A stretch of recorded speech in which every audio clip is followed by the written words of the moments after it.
أولم ير الإنسان أنا خلقناه من نطفة فإذا هو خصيم مبين وضرب لنا مثلا ونسي خلقه قال من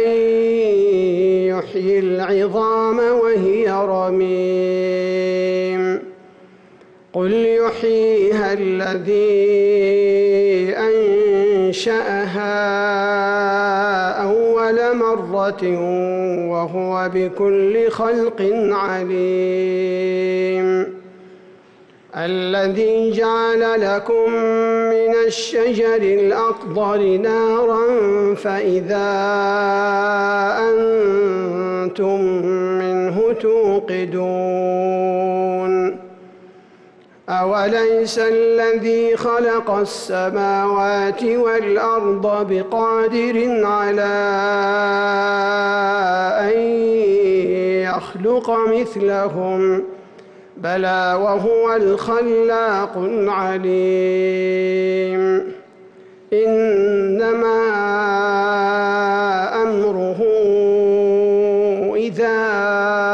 أراد شيئا أن يقول له كن فيكون فسبحان الذي بيده ملكوت كل شيء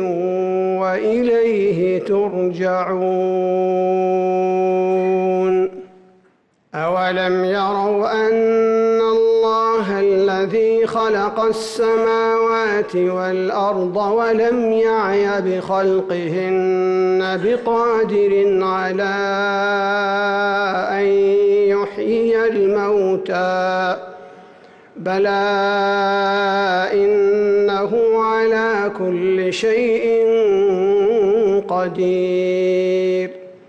ويوم يعرض الذين كفروا على النار أليس هذا بالحق قالوا بلى وربنا قال فذوقوا العذاب بما كنتم تكفرون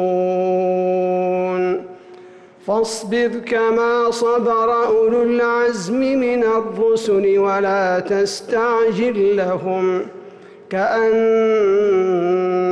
يوم يرون ما يوعدون لم يلبثوا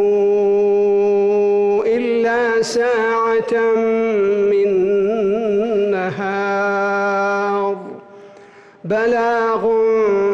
فهل يهلك إلا القوم الفاسقون